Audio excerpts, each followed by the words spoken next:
சிவயோகத்தில் எப்படின்னா உடலை அறுத்தி முறித்தி வளைத்து அப்படியெல்லாம் நீங்கள் சிவயோகம் பண்ணணும்னு அவசியம் இல்லை.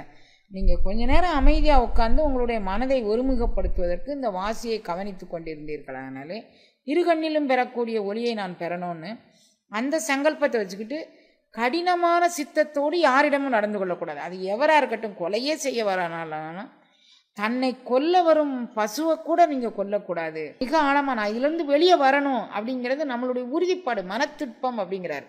இணைத்திற்பமும் ஒன்றும் பிரச்சனை இல்லை, மனத்திற்பம் இருந்தால் தான் அது மேன்மை தரும்னு சொல்லி வள்ளுவர் சொல்கிறார். அப்போ மனத்திற்பம் உடையவர்கள் பக்கத்தில் ஆன்ம பலம் கூடும். ஆன்ம பலம் எல்லாத்தையும் நமக்கு பெற்றுத்தரும்.